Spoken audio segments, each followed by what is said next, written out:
What's up, everybody? Welcome to the Wait What Are You Talking About podcast, episode 74. My name is Brett, aka Enigma9011, and today I am joined once again by Sam and Steve. Guys, thank you for being on the podcast again. Appreciate it. Hey, what up, what up? Oh. Thanks for having us again. It's been so long since you guys were last on the podcast. It's unbelievable. It's been a while. I know. It's almost, Yeah. and we planned it exactly. We're wearing all the same outfits. Everybody's in the same spot. Yeah. We're just 10 out of 10 on the production value. I appreciate it. That's right. The real mystery is whether we're all wearing pants. True. Who Oh cares? my god. Find out. Maybe if you subscribe to twitch.tv, you'll find it. No, I'm just kidding. Don't do that. Well, subscribe, but you're not going to find that out. Yeah. Oh, boy. If you guys want to catch this podcast live, go over to twitch.tv/Enigma9011, and you can catch it live every other Saturday at 8 p.m. Eastern. And join in the chat, join on the conversation. If you can't catch it live, it's always put over on YouTube and SoundCloud as one big video and MP3 for your amusement. Just search Enigma9011 and you'll find it there. If you guys have a topic or a guest that you'd like us to have on the show, put it in the comment section down below, and we'll try our best to get to it. And last but not least, remember #ad. This podcast is brought to you by the merch store. You can get all of your swag over there, t-shirts, cups, backpacks, and more. Rep the brand, support us. It would be greatly appreciated. So, Sam and Steve are back. Now, I'm not going to lie. This was the first podcast I thought of originally. We're doing a full-ass wrestling podcast. That's it. The whole time. Nothing but wrestling. When I learned that these people were wrestling fans, I'm like, oh God, we are instant friends. There's nothing that can change this. So we're going to be talking a lot of wrestling today. Hopefully you guys enjoy it and you're wrestling fans as well. If you're not, you should still stick around because you're going to learn a lot and hear about us talk passionately about something that we all love for however long this podcast goes. So, yeah. Yes. Yes. Yes. Yeah. There we go. So, oh yeah. So topic one, because like I said, I learned you guys were wrestling fans just out of the blue. I'd like to know, where did your wrestling fandom start? How'd you guys get into wrestling? Steve, I think you're the you go encyclopedia of wrestling knowledge, it Yes. sounds like. So how did you get into it? I watched when I was a kid. My dad and I used to watch it every Monday, but we would also talk. He'd always say, boys from England, so we'd go, God, this is great, but I remember the NWA was really great. I liked that too. So it was nice, we kind of had that connection. He would talk about like Haystacks Calhoun. He'd talk about Shirley, what's his face, the big guy there, Shirley. I love Shirley, what's his face? Yeah. He'd talk about all these guys, and it'd be like, Dad, who is this? And then, like, as I got older, I watched more and more and more old stuff, and I was like, oh, okay, I see what he's talking about. But yeah, every Monday, it would depend on which show was better. Early on, it was more Nitro than Raw. And then at some point, there was a tide change. I don't know if it was the finger point of doom or what it was, but there was something in particular where, like, all of a sudden our viewing habits changed, and we went to USA, and then we would record Nitro. Okay. And then as, 99, 2000, and then 2001, it just became harder and harder to watch Nitro, but I'm sure we'll get into that later. But, Okay. So you've been watching for a long time. Long time. And Sam, what about you? Yeah, my family was into it heavily. We used to get all the pay-per-views and we'd get our pizza and watch them, and we used to go to the actual like Raw when it came to the Times Union Center. Yeah. So that was a lot of fun. And my dad used to bring us to the autograph signings when they would come around. So I got to meet like George the Animal Steel and Jimmy Superfly Snuka, and I even got to meet The Rock. Nice. Before he got huge. He was at the FYE at the Colony Center. So Oh, God. but I was so young. Oh my gosh, it was so long ago. But yeah, my dad's always been a huge fan, so he got my brother and I into it, and yeah, it was a good time. Mm-hmm. I always liked it. Nice. So has there been ever like a lull in your guys' fandom of wrestling? Like, I know for me, as an example for myself, I knew about it when I was a kid, had some action figures, watched tapes. I remember the barbershop moment quite vividly on some tape somewhere and watching that. But then like I didn't watch like live. I didn't watch Raw. I didn't watch Nitro. I didn't watch any of that or SmackDown. But yeah, I got back into it. I think we went over to my uncle's house for a poker night or something, and he had SummerSlam on. And I was just watching it with my cousin. I was like, what the? Oh, okay. I'm starting to remember all this. Oh, this is really cool. And just was back in fully in like, I think it was 06, something like that. And yeah, since then I've been like on and off with watching. Like Raws were a little tough because it's a school night or whatever. But SmackDowns I would always watch. And then as I got older, like just following up with that. And obviously the network and NXT was huge. I remember I first watched NXT, I think it was 2015, and it was right after Neville and Bo Dallas fought in that ladder match for the title. So it was so it was like before it exploded into what it is now. So I got to kind of see the old into the shift of the new.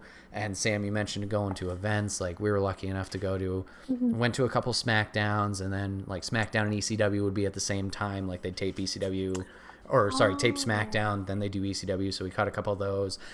I don't think we've been to a Raw. Papa Griff will tell me in the chat if I'm wrong about that. We went to a TNA Impact, just a house show in Glens Falls once. And then I've only been to one pay-per-view, and it was nosebleeds. But I went to the first NXT TakeOver Brooklyn.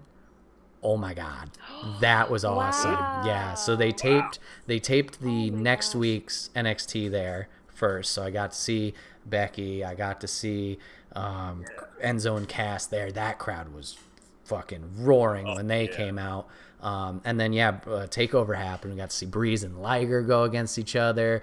Got to see obviously Bayley and Sasha blow the place up with that. Like I remember that match way more than the ladder match of Finn and Owens. It was just like that was a thing. Oh yeah. But man, that was amazing going to that. Even being so far from obviously the action itself was just intense, and yeah, it was nuts. So yeah. Has there been any lulls in your guys' fandom, or has it been pretty much like rock solid? You kind of kept on the whole way. Steve? Me? Yes. Definitely. I'd say probably sometime after the WCW Invasion angle. Okay. Which was just a botch nightmare. Well, what happened was basically because so many of the top guys were under TNT contracts and not WCW contracts, they weren't picked up, or they had the option not to go and basically participate in the new WWF, kind of like the merger there. Mm-hmm. So a lot of the guys we all know and love, like the Stings of the world and those guys, they were able to just sit home, Hall, Nash, all those guys, and then you get like your I mean, we got like Booker T and we got Diamond Dallas Page, which is great. Hey, listen, that's awesome, but that was about it. And then it was just a bunch of like jobbers. Yeah. Or enhancement talent. Yeah. So, it was kind of like at that point it got kind of ridiculous for me for a while, and then it picked up a little bit. Maybe around. I would watch other stuff. Mm-hmm. I'd watch other stuff, and then TNA came out. I started watching that a little bit. Ring of Honor, obviously. Those sorts of things. But I kind of, like I watched One Night Stand 2005. I watched that kind of stuff. But it was just kind of like, I don't know, it's kind of on and off a little bit. Certain storylines were a little too, I wasn't digging it, bro. Gotcha. So, yeah. So, yeah. Right. And I probably picked up around 2010 and then took another break, maybe around... Probably not long after Punk left in 2014, and then that was kind of it for a while, so maybe 2017. Gotcha. Oh, no, I watched Sting in 2015, and then that was kind of it again, so maybe 2017. Uh-huh. Yeah. Okay. And Sam? Yeah, I didn't get back into wrestling until a couple years ago when Steve and I just turned it on randomly. I watched a lot when I was a kid, but I think, around the year 2000, 2001, just kind of like stopped watching because the storyline to me kind of got a little dull. Mm-hmm. So just my opinion though. Yeah, fair. Yeah, there's definitely like, I mean, there's a variety of points like people either pick up or drop off. And I remember telling, I don't remember who I had on. It was either Kyle or it was Chris. And I was telling him like, oh, I started during 06. And like, oh God, you watched that crap? I was like, yeah, I didn't think it was, but okay. It's like, oh, you put up with Super Cena and all that jazz. And I was like, I was okay with it. But yeah. Papa Griff says, yeah, we were at the Raw when X-Pac came back from WCW. Was I there? I thought that was just you guys. But I don't remember at all if we did, so whoops. I went to a WCW Saturday night show in Glens Falls. Oh, yeah? Yeah. Everybody was hoping Goldberg was going to be there because Tank Abbott kept calling him out, and never showed up, of course. But Hacksaw was there. There you go. He had to, yeah. I mean, hometown boy. Oh, yeah. Oh, yeah. Nice. Even though he hadn't been there in years, which is so funny. You know, like he played football, went down south, wrestled in Mid-South, all that, but he never, he didn't spend a lot of time. Well, then he went to the Northeast, and then obviously with the Iron Sheik situation, that, breaking kayfabe, that pretty much ruined that career. But anyway, yeah. So that's... All right. So, obviously, there's a lot of wrestling promotions now. We got WWE, we got AEW, we got TNA, we got Impact. They renamed, sorry. We got Ring of Honor, we got New Japan, we got... Was it All Japan? We got freaking MLW, CZW. There's 800 million different things. Yeah. How do you guys keep up with your wrestling knowledge? Like, for me, I've noticed, like, with my work schedule, I can't really watch SmackDown. I can't watch NXT. I can't watch AEW. I could watch Raw. I could if I want to, spend 3 hours. Yeah. So I really noticed like I'm only watching maybe the pay-per-views because obviously the network and how much of a savior that is. So I'm watching the pay-per-views, and other than that, it is mainly Twitter for me is how I'm keeping up with that. Like Monday I'll scroll, Wednesdays I'll scroll and see both, and then Fridays obviously. So I would say that's a big one.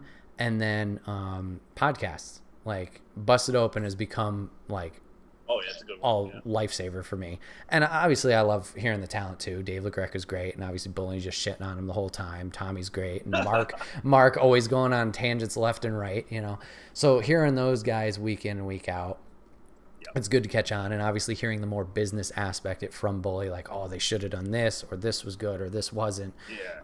So like that's where I've been catching up on it with their podcast. So yeah, how do you guys intake all this content? Like, what do you have a certain go-to, or I don't know, Steve? Yeah. Me? Oh, come on. It's always gonna start with you. You are the wrestling guru over here. Oh God. I mean, it depends on what we're watching or what it is in particular. Like, so for example, Raw, I don't watch Raw anymore. I can't devote 3 hours to that crap. I can't do it. 3 hours. Three alone is a problem enough. That's 3 hours of a soap opera. The guy who I was thinking of was Shirley Crabtree, by the way. Okay. I just did hit. That's beside the point. Yeah, he's worst wrestler I've ever seen. But anyway, yeah. So, I can't devote 3 hours to Raw. I barely would give them 2. So what I would do is I'll either listen to like Observer Radio or whatever, just to kind of get like a synopsis of what went on and how horrendous it was, and then I'm thankful I saved my 3 hours. Same with SmackDown. I haven't really watched that in a while. I keep up with it. Okay. Like I'll listen to, like you said, I'll listen to podcasts or I'll listen to Observer or whatever. Listen to those guys kind of go over and banter back and forth about it. AEW, we catch live almost every week. I think this is the first week we watched it, the first hour, and then we watched the debate after, which we might have been better off watching wrestling. But that's kind of like typically we'll either, I know, like for me, I'll listen to podcasts. I listen to JR, Grill and JR. I listen to Something to Wrestle With. I listen to the one you were busting open. I listen to both Cornette shows. I listen to Raven has a show. Oh, really? You can imagine that. Not very good, but he's got a show. It's kind of a little dry, but and then what's his face? Wade Keller has a show. There's different podcasts out there to listen to, so I can kind of like get different perspectives or listen to things from the past from certain guys. Like JR has certain perspectives because he was there, right? But then you listen to something like like Observer, for example, and they're obviously not there, but they're watching it like we would, like as a viewer. Mm-hmm. So it kind of just depends on the show, and that's why Busted Open's kind of cool. It's got a nice mixture, you know, like you have Dave LaGreca, who's obviously never done anything, but then you have like Mark Henry or Bubba, who kind of, they've been in the ring. They kind of know, like, from their inside perspective, what, So, yeah, kind of a little bit of everything. Okay. I read the newsletters, but it depends who you read them from. Mm-hmm. Certain websites are a little more credible than others. Yeah. I was. PW Insider is pretty good, too. PW Insider. Avoid Wrestling Incorporated. That one's awful. Don't waste your time. But, yeah, a little bit of everything. Okay. And then Sam, are you the same, or is it mainly just the Wednesday nights? Yeah, I am definitely keep up with the AEW with Steve. And when NWA was taping, we kept up on that. That's like probably my favorite one because it's just so simple. It's just, I don't know. To me, it's just wrestling, and I just want to see wrestling. The storylines are cool. But I think with WWE, they just take it a little bit too far, that's just my opinion. Mm-hmm. Right. That's what it's all about. Yeah. All right. Where do I want to go from here? Let's see. Okay. Random question, just because off the top of my head. Do you guys have a favorite title or championship belt? Ooh. I don't know why. I always like the IC title. Like when I started watching, like Jeff had it a lot, Hardy. Mm-hmm. So I always like that globe looking one. I always like that one. Tag belts are always cool. I think the Raw belts they had in like 2002 to I don't know when, but those were good. NXT belts always cool. Hey. Oh yeah. Yeah, I don't know. You love the 24/7 title. Yeah, it's. We were there. Oh my God, we were there the night that it debuted. Really? I think were we there at that show? Poor McFoley. Yes, a freaking legend. I felt so sorry. Oh my God. He got booed out the building, and it wasn't his fault. No. It was just, oh man. It didn't even come across on the TV because I watched it after, and the booing. Oh, they must have deafened it or something. Yeah. It was bad. Yeah. Gross. It was definitely a very creative title, to say the least. It's something. I mean, I don't know. It's got some pros. There's not a lot of them, but there's some pros. I don't know. But yeah, it's... R-Truth has definitely made it a thing, so... Yeah, like it was definitely like really, I don't know, I thought it was kind of cute to like see like a whole group of like dudes running after each other, like except when you when you look in that pack and you see EC3, you see Ricochet, you see these people, you're like, I know the potential you have. What the fuck is going on? That is absolutely true. That's a great point. Oh, I know. That's a very good point. It has reinvigorated Ron Killing's career. That man will never go away. He keeps reinventing himself and doing whatever. K-Quick, he's killing it. Unbelievable. Yeah. But any championships that come to mind that you guys really enjoy? Gee, Sam, which one do you like? Oh my gosh. I don't know. I'm going to let you start off with this one, and then I'll add to it. I like the old NWA title. Okay. Back, in the 80s. The one especially, like, when you saw it on Flair and you saw it on Dusty. That was a beautiful title, I thought. It's simple, but sometimes simplicity is beautiful. I like, actually, in terms of modern titles, I like that. I like the new tag team titles in AEW. Those look sharp. I like that kind of old school feel, but it's, I'm blanking on the look, but yeah, okay. Yeah, they're good. They're good. I like those. I might be in the minority here, but I liked the old well, I shouldn't say old, but 2000 relative terms. yeah. I liked the WCW title. Call me crazy. I don't know. The big gold plate. Oh, yeah. That's fine. I like that belt. Okay. So that's me. Well, what about the TNT title for AEW? That is definitely really interesting. Like, I thought it was neat because there hasn't ever been a title from like a television network, right? Yeah, they've always had TV titles, but it was never like the specific. Oh, okay. Well, it hasn't been like the specific TNT or USA or Sci-Fi, whatever the network had it. Yeah. Yeah, I mean, it's interesting. Personally, I don't know. I'm like, ugh, on that belt. It's like I get what I like what they're doing with it. I hate how it looks. That's just me. And I remember when they first debuted it, they didn't even have like it wasn't real finished thing because the virus like set everything back. So that was really interesting. Like the debut. When it debuted in the pandemic, like, right. Whoa, that's like history, you know? I don't know, just found that interesting. Yeah. Nice. What do you guys think of the new BTE title? Yeah, I did see that. That's interesting. Yeah, Cutler, you gotta okay. Maybe that's his first win. Maybe he's winning that. Maybe. Come on, Cutler, I'm pulling for you. I love the librarian too, but come on. Put back the initiative. Let's just hug it out. They're like a novelty, just a total novelty now. Yeah. But I like them. Yeah. All right. Well, nice. Good to know your history with wrestling and your fandom. So we'll move on to topic 2. We've kind of hinted at about a little bit. So I want to talk about WWE versus AEW. What do you like about one versus the other? What don't you like? Is there certain talent that you guys like better? I don't know. I guess I'll start it off. Like, personally, I'm still more WWE. Now, I'm not, not saying that WWE is perfect. We have a lot of flaws. A lot of flaws.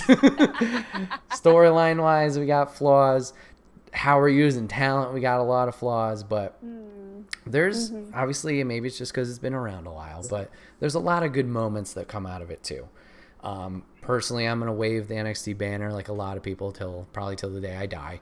And like I said, being on the cusp of just before it blew up to what it was and seeing what it is now is like incredible. And obviously the talent there, whenever there's a takeover, we're going to go all out, and it's going to be, even if it's 5 matches, these 5 matches are going to be nuts, and you're going to remember each one. And it's great there. So yeah, I love that. I mean, main roster stuff. Yeah, they do have, like I said, a lot of storylines that are weird. But they got some good stuff too. I think the current Roman storyline with Heyman and even him being the tribal chief, like, that was the first match in a while. Not that I hated Roman or was against him, but I was like, okay, you got me. I'm invested. I know Jay's getting his ass whooped right now, but you got me. I'm ready for more.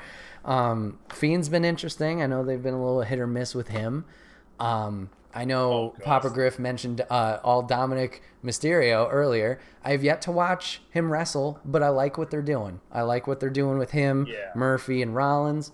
I've been a big component of Murphy early when he was tagging with now I forgot his name as soon as I bring it up. Wesley Blake. There we go. Wesley Blake. And they were whatever techno cowboy thing with Alexa Bliss. That was a good team. He was a great cruiserweight champion. Cruiserweight Classic was a great one. The Mae Young Classics were good. Like, I don't know. There's a lot in WWE that I appreciate and will always go back for. Yeah. And AEW, not that I'm not a fan of it. I don't know. Just sometimes I'm like, it doesn't connect all the way with me. Way before podcast discussions happened, I was talking with Steve how I was going back and I was watching the OG All In before AEW was a thing. I was watching All Out. I was watching Double or Nothing, and I was going back just seeing what I missed, what moment, like these moments in history. And I was like, all this is good, but like, I don't know, some stuff, like some matches really nailed it, like Cody and Nick Aldis, Marty Scurll versus, what was it, Takahashi? No, Naito. No, not Naito. Fuck, whoever Scurll was fighting from New Japan, excuse me. But that match was great. But then you got to the main event of All In. It was Bucks and somebody against Ray. I think it was Ray Phoenix, and then there was another guy who's from like CMLL or something like that. But you could tell we're on a time crunch. We got to get this shit over with. Like they sped through it 5 minutes, no selling, just doing all these flips and dives, and it's like, this is all cool, but like, what?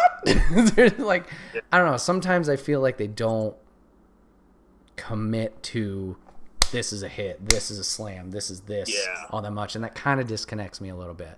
But hearing more stuff outside of the product, like the podcast and stuff, and hearing about the talent, how they're happy there and stuff, I'm like, okay, that kind of makes me more invested with them. Yeah, that's definitely true. So I don't know, each have their pros and cons, I guess, was that whole general thing. So yeah, how do you guys feel in general about the two? Steven?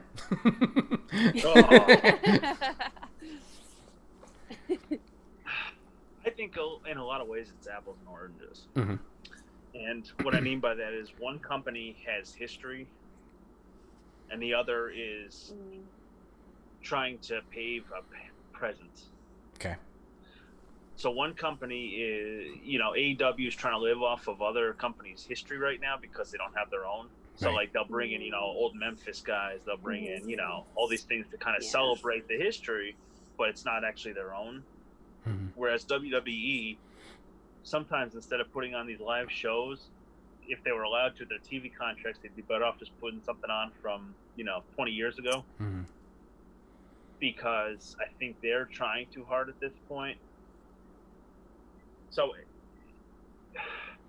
AEW has two extremes. It's either going to be awesome, like one of the best things you've ever seen, or it's going to be one of the worst things you've ever seen. And AEW has a tendency, unlike NXT, it could be a car crash television, or it could be one of the best things you've ever seen. For example, that dog collar match, that was awesome. And they kept illuminating the fact that Greg the Hammer Valentine was there, and Roddy Piper, and supposedly, at least according to them, that was the last time that a match like that had taken place in '83, which isn't actually true. It was done in other promotions, but those, that's one of the most famous matches. So like stuff like that is great. Cody and Dustin, you want to talk about a 5-star match, one of the greatest matches ever. There's no question, But then you get things like,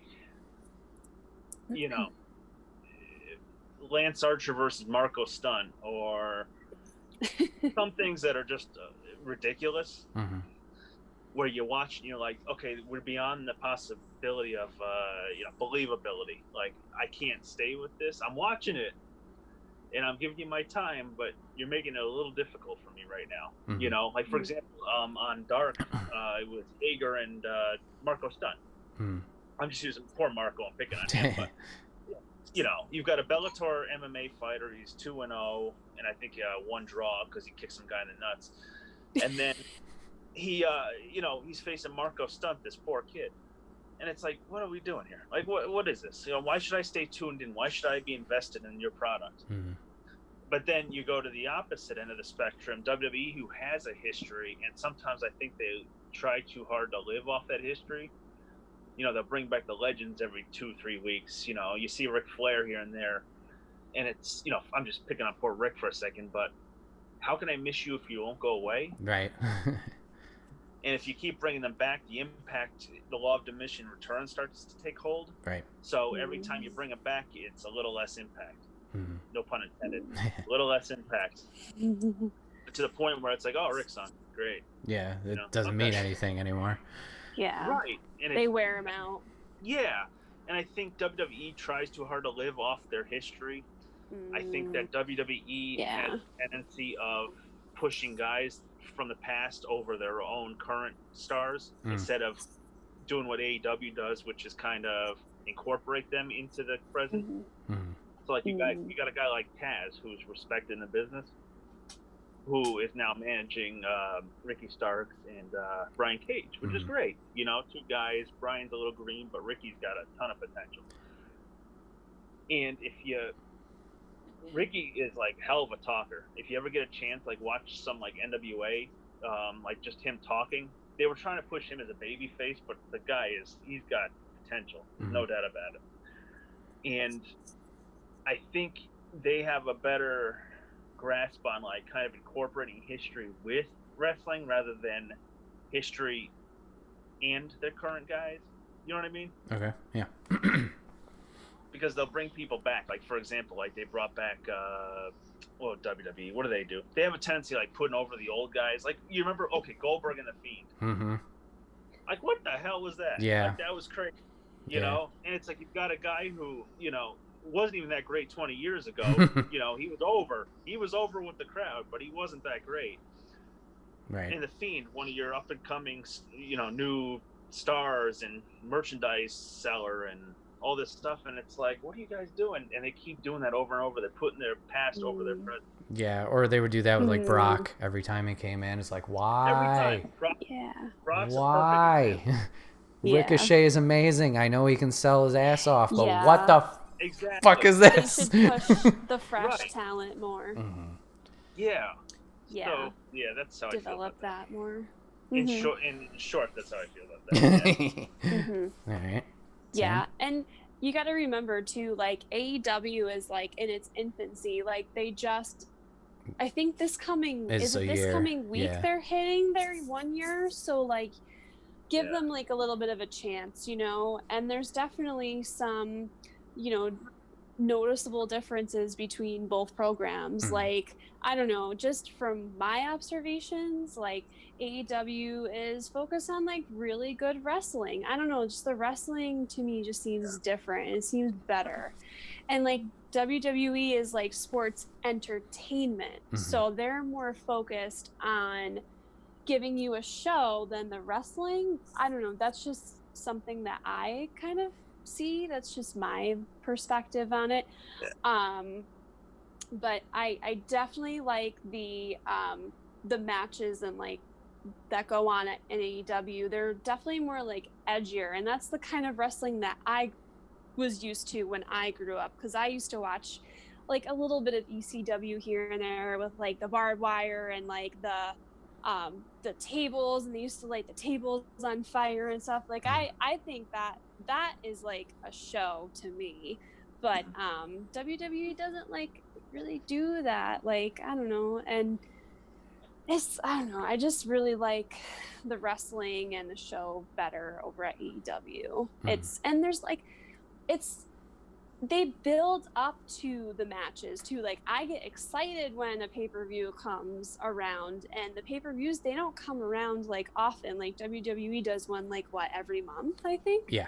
Or almost every month. So it's really, really cool to see like a story build. And I like also the fact that they don't have like all these weird, like, I don't know, like soap opera things. Like for example, like Bobby Lashley, he's amazing, dude. Like he is so underrated, and they've got him like in some kind of like love triangle with like Rusev and Lana, and like I don't know, it's just really weird to me. I'm like, come on, and dude, like Rusev, he was amazing too. I mean, I know he's like an AEW now, which is awesome under a whole new name, but yeah, like, oh, come on, like don't put them in like a dumb story. Like I want to see them wrestle. These dudes are amazing. Like I want to see like the wrestling more.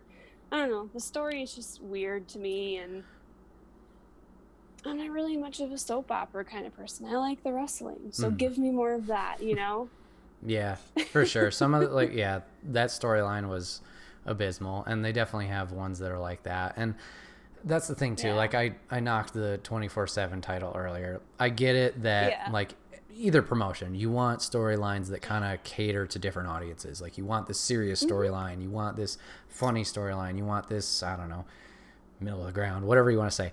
But like yeah, that one was just so forced, and like nobody was into it or believing it, and it was just like, why are we doing? And it just kept going. Like, it's fine if you try something and like everybody hates it. Don't keep pushing it down our throats. Let's mix it up. Let's do something. And I'll bring it up here. Retribution. Like, I've been like a wave on this story. Okay. So like, I was intrigued when it first started, although I was a little concerned it was Akira Tozawa's ninjas, which is stupid, but so I was intrigued with that. I was intrigued with them coming in and just beating everybody up and destroying the ring, because it reminded me of Nexus, which was another great time. Then we're getting them starting to talk, and they have these masks and stuff, and it's clear as day who these people are. It's Dijakovic, it's Dio Madden, it's Mia Yim, it's Mercedes Martinez, it's Joe Schmo in this mask that's the only one that's covered. You know, like, it's clear as day. Now, fine, okay. Why give them the stupidest names ever that we can as these lackeys? T-Bar and Dipshit and other things. T-Bag. Yeah, so, like, I don't get that. But then they got me back in.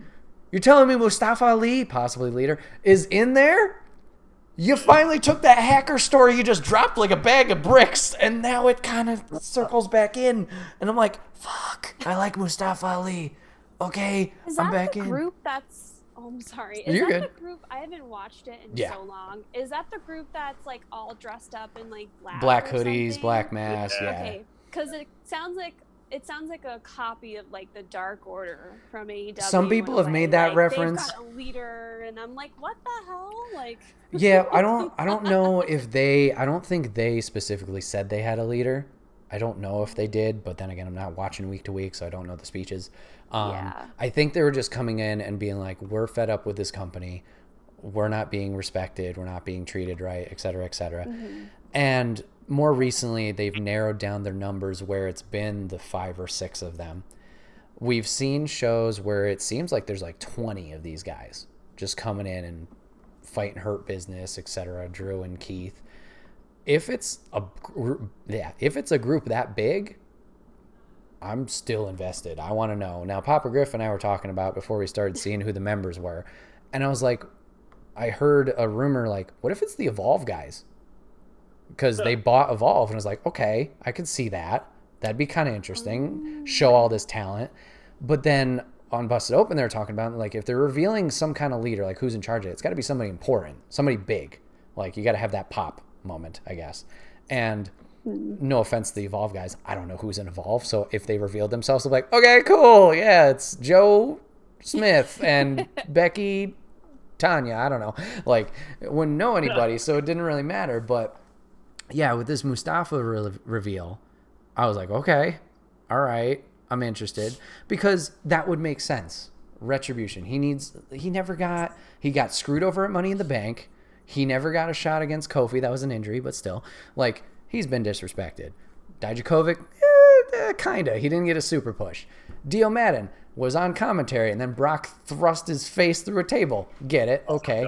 Mia Yim, you're in the main event. Question mark. Why are you in this group? Mercedes Martinez, you just signed. Also question mark. Why are you in this group? Like, some of them make sense, and some are just like, what are you angry about?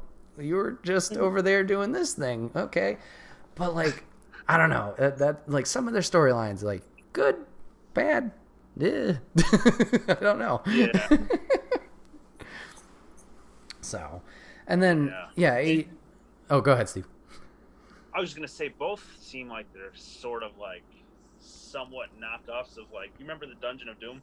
Uh-huh. Kind of that satanic sort of vibe, kind of, right. Like that, both of them I think have like a parallel in terms of that, but, they're poor knockoffs, that's for sure.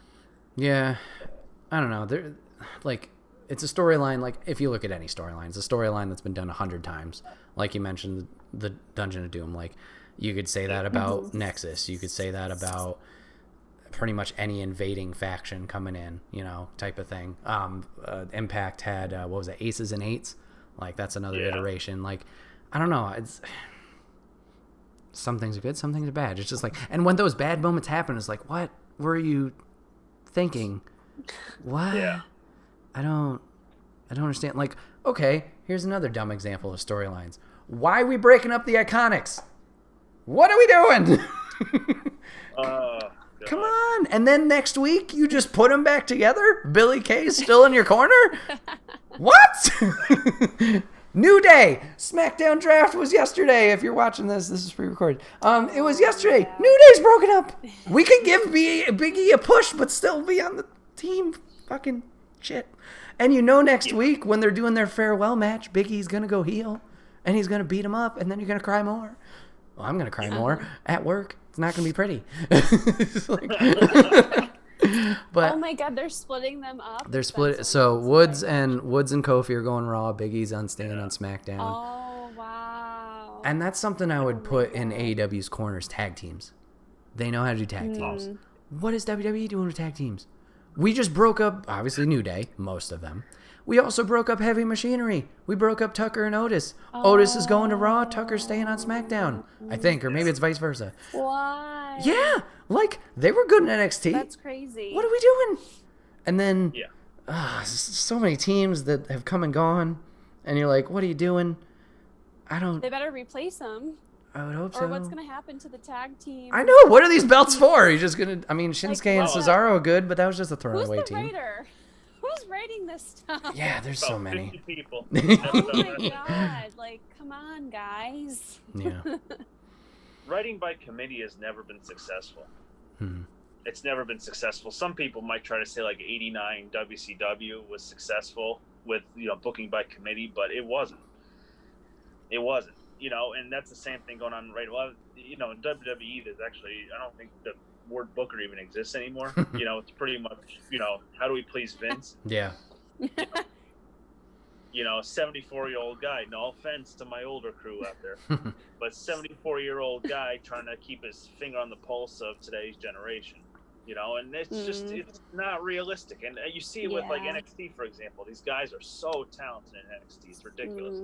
And that's, like I said earlier, NXT, you'll never see anything incredible, but you'll never see anything really stupid either. They especially lately, I should say, once they've gone to USA, you kind of, they keep that middle ground. Yeah. But these guys are getting over there. Keith Lee, for example. Oh my God! Yeah. What did they do to this poor man? Yeah, that was a moment. He had two moments. He had a moment at Survivor Series where he almost won it against Reigns, and he had the moment at the Rumble with Brock. And you could have seen how over he was. And then you bring him up, you shave him, you get rid of his music, you slap on some new ring gear, and now he's just Well, Vince, though, Vince did that because he thought he was fat. Yeah, I know. He's like, it's I gotta stupid. cover that up. Stupid. And then they get their 3 weeks of push, and then that's it. Look at Matt Riddle. You beat Orton a few times.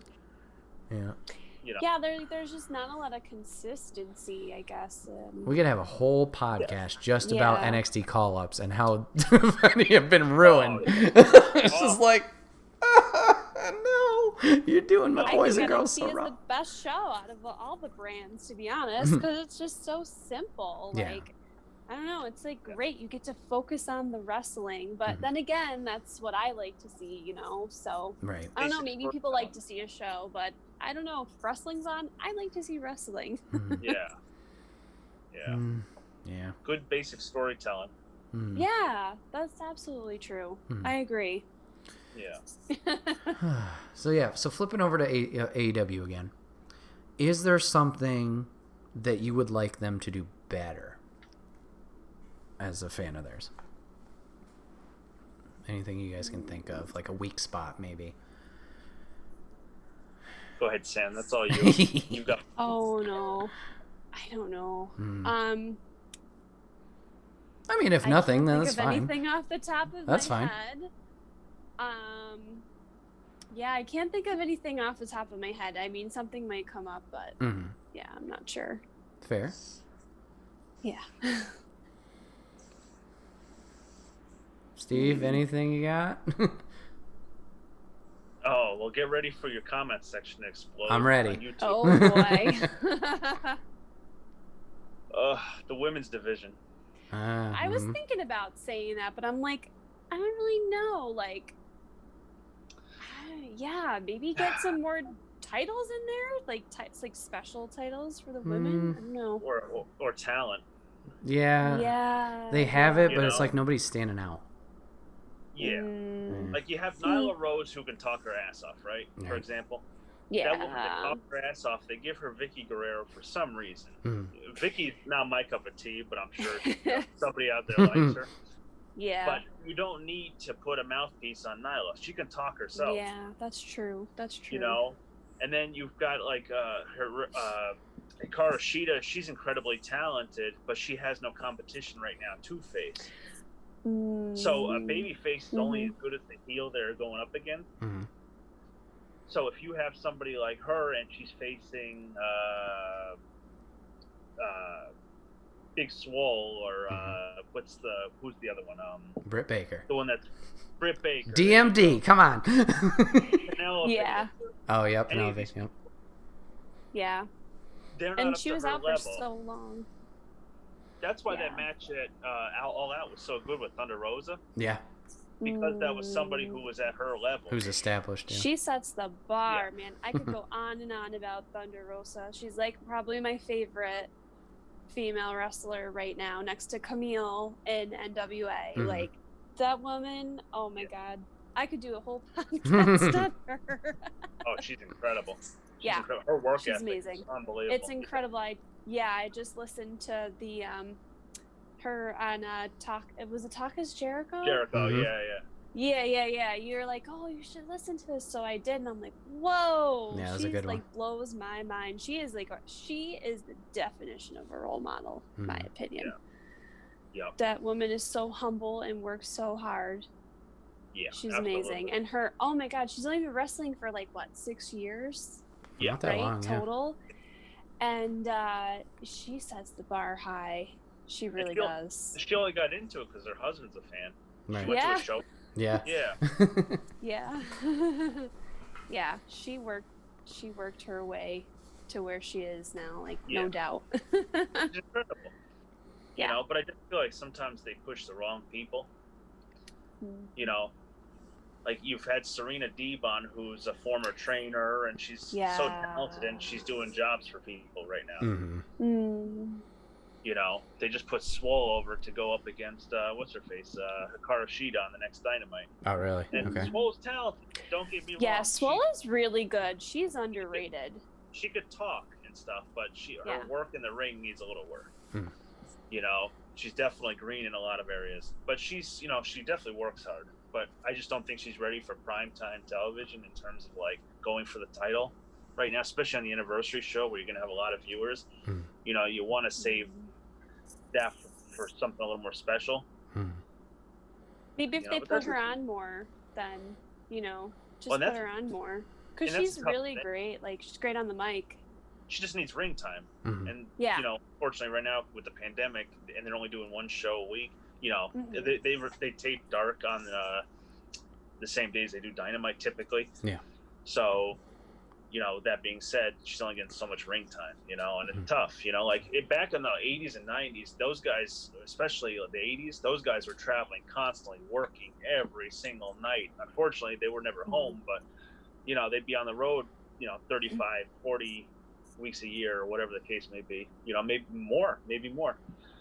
And that's when you get your ring time in, you know, you start and work your way up the card, you know, look at Stone Cold, for example, you know, perfect example right there, you know. But if you just kind of like, if you're in the ring more and you get that practice and you do your reps, just like Taekwondo, yeah, you get better and better and better. Experience. And then over time, when you get to that main event on TNT, you're, you know, ready to go. Like, there's no question, like, this contender is who should be facing Shida. So that's just my 2 cents, but, you know. Yeah, I can see your viewpoint on that. Yeah.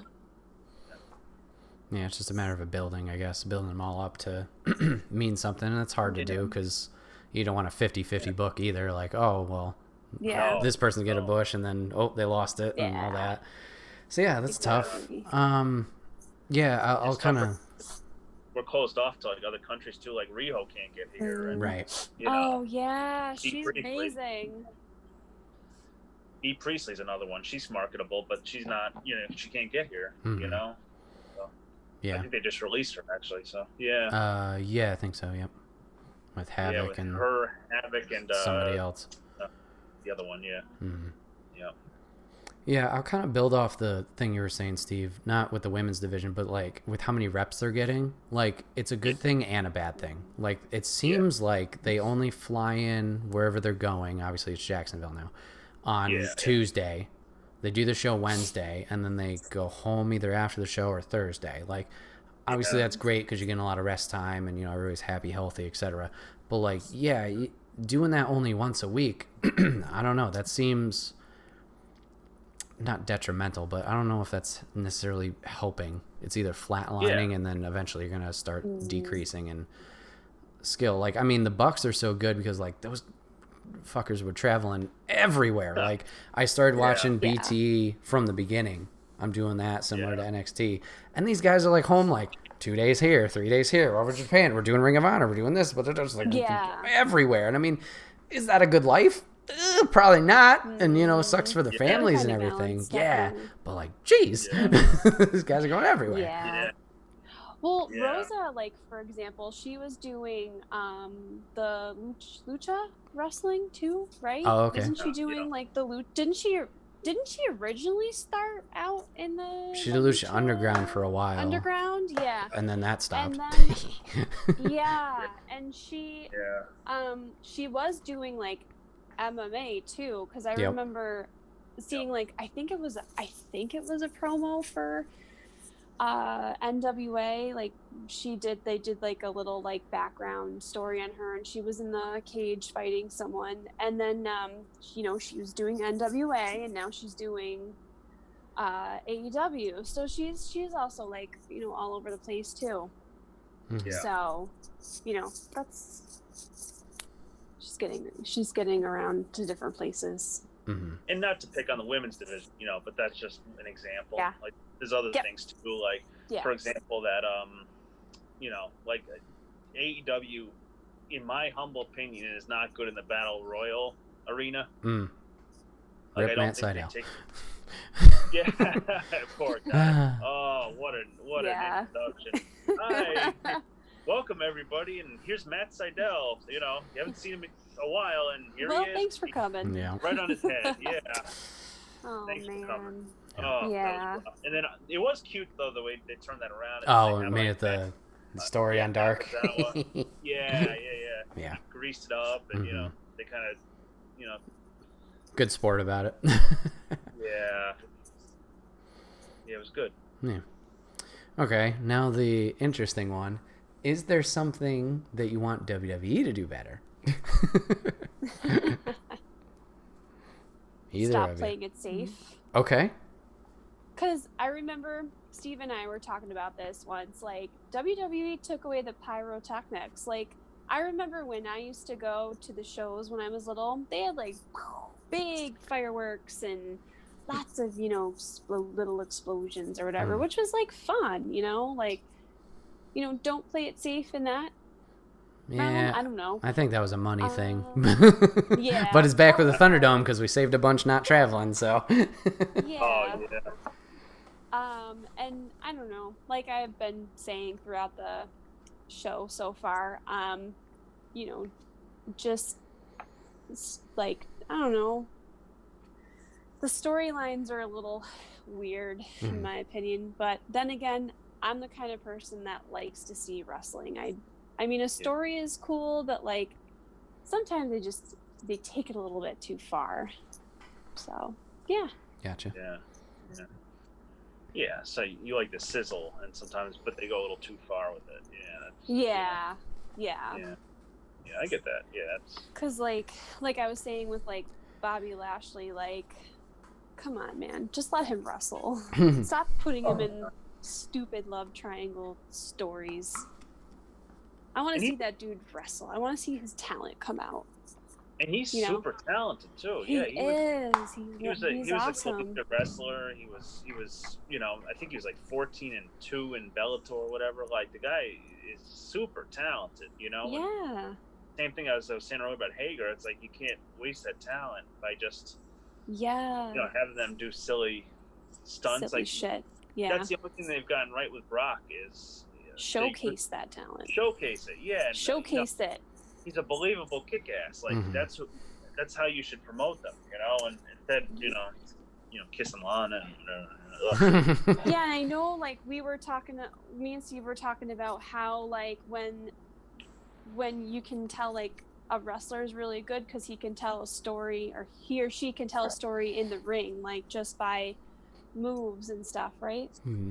Like they can, you can tell like what level they're at, and like I don't know, like with the really great wrestlers, I don't feel like they need to be sucked into like a storyline,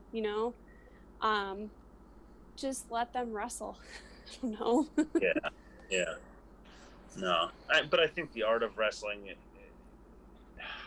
I think wrestling in terms of being able to tell a storyline or tell a story in the ring is dying.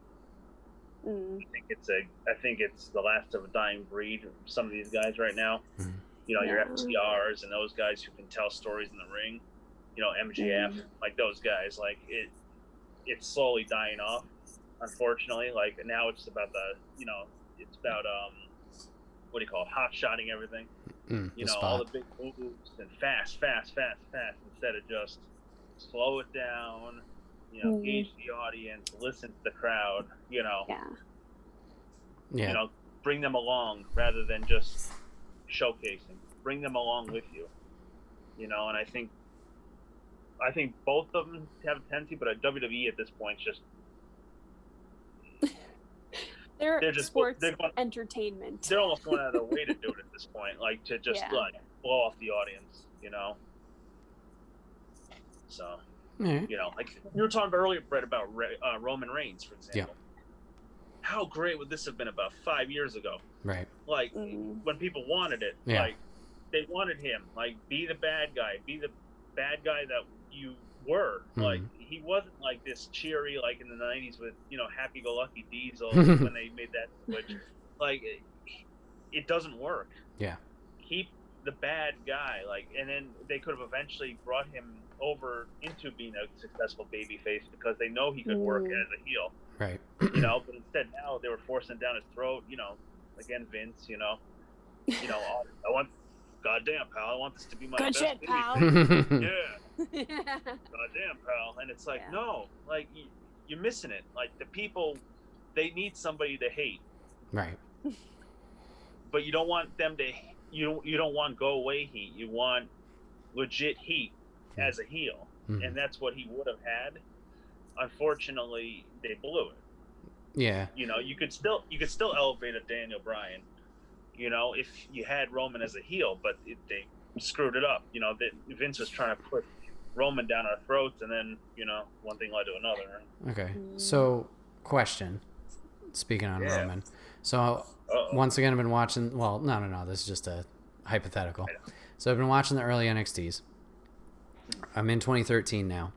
So 2012, I saw, Seth do his thing. I'm seeing Roman do his thing. Dean was nowhere to be seen. I don't know what was up with that. But anyway, Roman's a dick in 2012 in NXT. He's just like, look at me, and he's heel. And I'm like, huh, okay. Shield shows up. They're doing their thing. They interfere against the Ryback match. They interfere against the triple threat, et cetera, et cetera. They're still on NXT. They pop up like once in a blue moon. They're all dicks. Cool. All right. Yeah. Shield got over when they went to the main roster, right? Yeah. They go against Blutista and Evolution. Okay, great. We all loved it. Seth turns. Yeah. Seth turns, does the chair smack. Huge pop. Yeah. Everybody loves it. Right. Do you think they should have maybe done that with Roman? Switch Roman and Seth there. Do you think Seth is the better face? Or, do you think that heel turn would have benefited Roman better?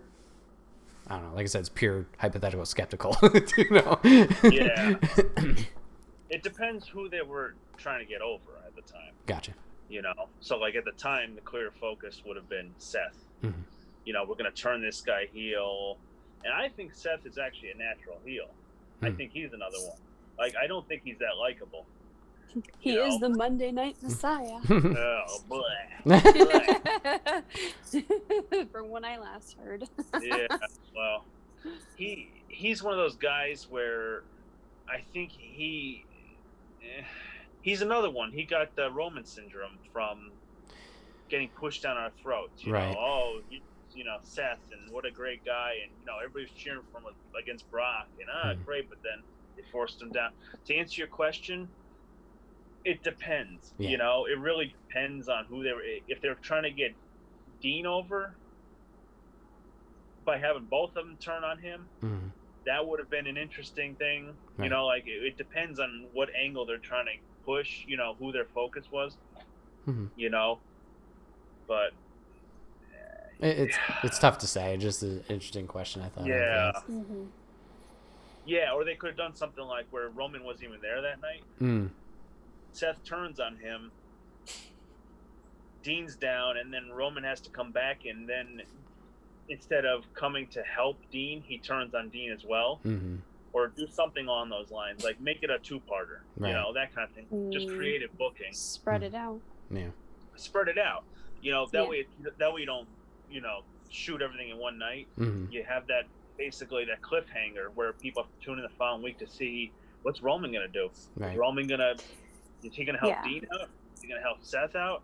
But and then he turns around, he says, Dean, you're my boy, and then he's like, but Seth, I gotta tell you something.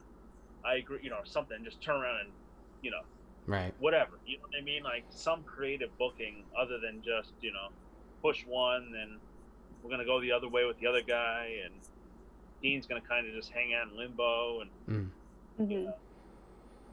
so just my 2 cents. Yeah. All right. Cool.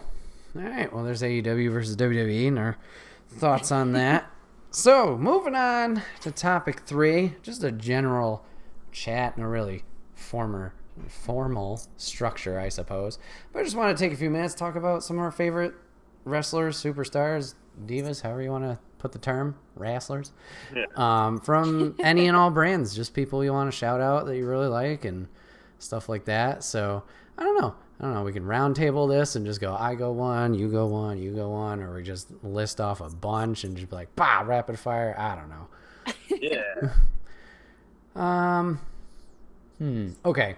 Brett, you go first. I'll go first? Okay. Yeah. All right. We'll go smorgasbord. We'll just go list off a bunch of talent that you like. All right. So I'm going to kind of bounce around. So NXT wise, really like DIY, like Ciampa, like Gargano. They first got me with the Cruiserweight Classic because I remember them first debuting on NXT. I'm like, who the fuck are these guys? They're just in suits and they just randomly showed up in the back.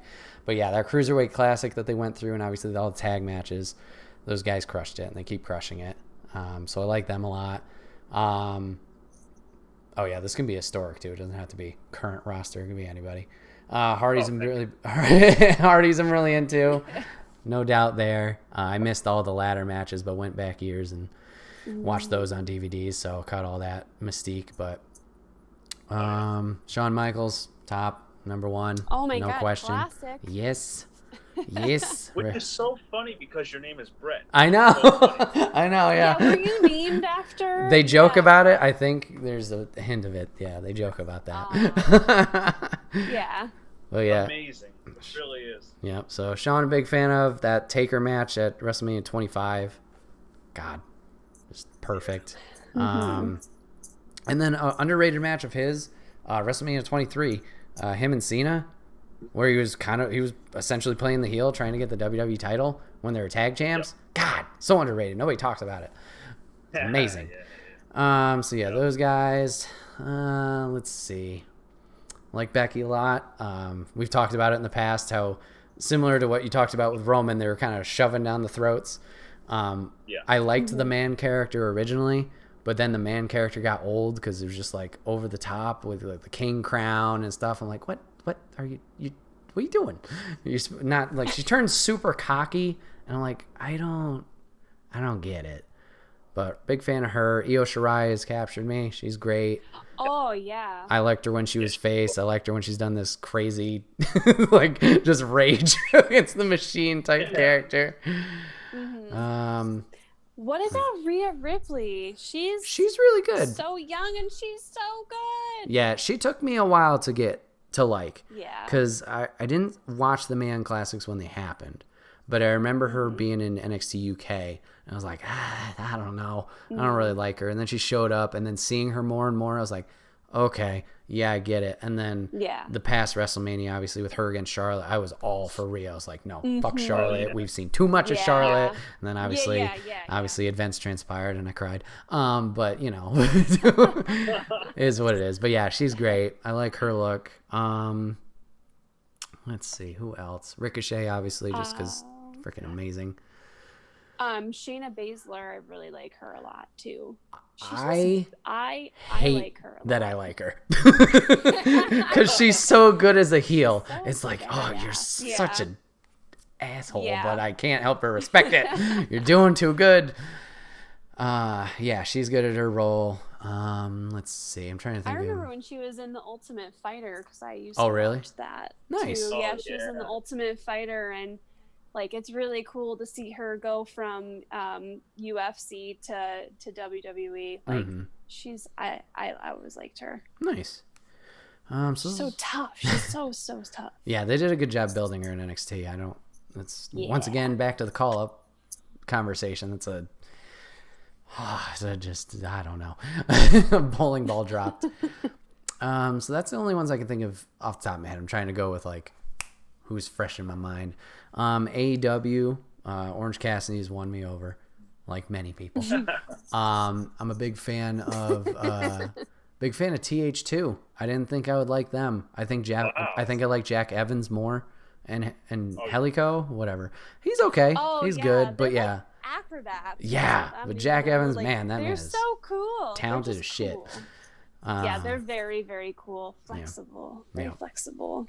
Bucks, obviously. Big fan of the Bucks. I missed all the ROH stuff. I missed all the Japan. So I missed the Rise and everything, but you'd always hear about it and Super Kick Party and all that stuff. Oh my God, speaking of Super Kicks, how did I forget? Adam Cole, baby! Oh my God. So great. So great. And in the ring, out of the ring, up, down, this man is entertainment. So he's great. Oh, jeez. This is what happens when you start talking. Names start popping in your head again. My boy Tyler Breeze. Exactly. Tyler Breeze was amazing. Give me the fashion model. I'm not a big fan of him with Fandango, but man, when he had the selfie stick and everything, money. I forgot all about them. Perfect 10. I'm not a big fan of Ty Dillinger right now, but when he was running the 10 gimmick, he had my 10 money. Let's see. Who else in AEW's got me? I talked about Cutler, talked about Peter Avalon. They're entertaining. Pineapple I like Pete. them. I haven't seen a lot of Pineapple Pete. I'm behind on Dark. I got to catch up on that. Isn't he in WWE now? Yeah, he's filling in on Raw. Well, he's jobbing on Raw. Okay. Kinda, is he Leon Ruff or is that a different guy?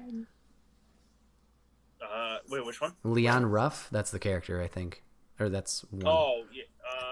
I don't know. I don't know if that's... Okay. Hey, sorry. Go ahead. No, you're What do you good. guys think about Abaddon? Creepy as shit. I'm intrigued, but I don't want to watch because I'm scared. Yeah. Oh my God, when I first saw her debut, I was like, what the fuck? Yeah, I can't. Who is this? It's one of those. It's cool. Yeah, it's cool. it's one of those different. things. She's so different. Can't take my eye off her, but I'm panicking every time I'm looking at her. Fire. Yeah. It's a friggin' dumpster fire. Yeah. Oh my God. Yeah, we haven't seen her in a while. Oh, now she hasn't been on Dark. Yeah, it's been a bit. Huh. Yeah, it's been a bit. All right. Yeah. I think that's everybody that's coming to mind at the moment. I'm sure somebody will pop in my head. But who wants to go next? Who wants the smorgasbord? Their favorite wrestlers. Go for it, Sam. Oh God. Oh man. Well, pretty much gave it away in the beginning. I love Thunder Rosa. I love Camille from NWA. Nick Aldis is awesome. Oh yeah. man, can we please see more of him? like talk about underrated. That dude. Oh my god, he's awesome. He's so awesome. Just the wrestling, like he's a whole presence. That dude is just a whole vibe. He's a whole mood. We need to see more of him. I like him a lot. Of course, I love The Rock. Like, you can't forget about The Rock. Like, that dude, like, he's so humble. He's so humble. In real life. Yeah. And you can't forget about Mick Foley, Mankind, Dude Love. Yeah. I think I met him too. I can't remember, but I think I met him too. You know what's funny is JR actually brought Mick Foley into WWF. Yeah. Yeah, he's awesome. Vince said to JR, he said, "I'm gonna let you bring him in because I want you to know what it's like to have your heart broken." Oh boy. Because he never thought Mick Foley would get over with the crowd. Right. Oh. And here we are today. You know, he's a legend, and we still talk about him. You know. Not to like get off topic, but real quick, I just wanted to say the match between him and oh my god, was it Stone Cold? The one in the cage where he like fell through the cage. Oh, that's Taker. Oh, Undertaker. Yeah. Oh my god, I'm sorry, I'm like blanking out. Oh my god, like that match was incredible. Yikes. That's like probably like I remember when I was younger, I watched that match too, even though I couldn't remember who he faced. But yeah. It's past my bedtime, but long story short, that match was epic, and you can't forget about him, and of course Stone Cold. How could you forget him? You gotta mention him. He's definitely one of my faves. I think, I was at the Now Times Union Center when he brought in the beer truck. Oh, okay. The beers. Yeah. So. Yeah, but Steve, it's your turn now. Oh man. Okay. They got that truck from Di Crescente, didn't they? Probably. I think so. Yeah. That's crazy. Yeah. Right nearby. And now it's a legendary moment. All right, I'll go more along Brett's lines here. I'll start with NXT. One of my favorite women's wrestlers, let alone any wrestler, is Rhea Ripley. Okay. I dig her big time. Yeah, me too. Ciampa. Yeah. I'm a big Ciampa guy. I like him. I like the fact he'll never go to the main roster. Yeah. He's like made it abundantly clear that he's never going, on a permanent basis. I still throw Keith Lee in there, those are my main guys from NXT. Mm-hmm. And Cole, of course. How could I forget my boy Adam Cole? Bye. All the way back to Ring of Honor. I love Adam Cole. Let's see. AEW, MJF, FTR, Cody, Lance Archer. I like Lance Archer. Mox. I like these guys. I think Will Hobbs has a lot of potential. I think, again, it's just going to be ring time. Sheeta, Nyla Rose. Oh, yes. Ring of Honor. Ivelisse Ivelisse and Diamante. Yeah, you like those two. Yeah. Yeah, I like them too. Yeah. You do too, right? They're pretty cool. Yeah, they're pretty cool. Ivelisse has to, I think there was supposedly like a little skirmish with her and Thunder Rosa. Yeah, I heard about that. I think sometimes you got to kind of know like who's better and stick with it, Just my humble YouTube comments go easy, all right? Like I'm just saying, they're both talented. Ring of Honor, I love the Briscoe brothers. Okay. Love those two, Mark and Jay. New Japan, I mean, how can you not love Okada? I mean, come on, the guy is incredibly talented. Tanahashi, Ospreay, incredible. You ever watch Will Ospreay? I have not watched any of his matches that I know of now. I've seen like moments of him and Ricochet do stuff and whatnot, but no, I haven't watched a full match of his. Ricochet! Oh my god, I forgot. Talk about an underutilized Ricochet. Oh god. Yes, that dude can do like moves that I wish I could do. Right. Like his like flips and shit. Yeah. Yeah. WWE, Ricochet is right on that list. Becky. I love Becky. I love me some Becky. I have her autograph. Oh. Yeah, you do. That's right. I do. Next to my belt rack. Nice. That's right. I don't know. I'm not too in love with the roster right now. Mm-hmm. You know, I'm not too big into pancake throwing or. Oh. Yeah. Guys, I will say they have incredible talents Yeah. and they're well trained, but it's just, I don't know. Kofi was on a roll for a while. And then we brought in the stupid machine, the beast, and we're just fucking weird. Anyways. That just, I know. Yeah, I don't know. I have a love-hate thing with them right now. Asuka, I love Asuka. She's good. I like her. I dig her. Yeah, she was on a roll too. I liked Kairi Sane when she was in NXT. Yep. Probably do without the pirate gimmick, but it was still. Oh no, you didn't like that? No, it's right. a little too much for me. But Fair. She's awesome though. I love Kairi. I love me some Kairi. Oh God. And then what's left here? Let me think. Going back, way back when I liked Jackie Fargo. I watched Gorgeous George stuff when I was a kid. Anthony Araka. In terms of Northeast, Bruno. Dusty, Flair. I mean, how can you not love Rick? I mean, come on. There you go. Buddy Landell. All these guys, Yeah. Nice. Yeah. A lot of talent. A lot of talented wrestlers out there. Absolutely. So Buddy many. Rogers, yeah. Yeah, plenty.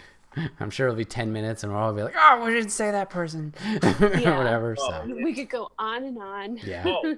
Yeah. What's his face? I love what's his face. One. Lawler. Yeah, whatever. This guy. Yeah. Oh my God! Did you see Len Rossi died? He just died a couple days ago. He was a Utica native.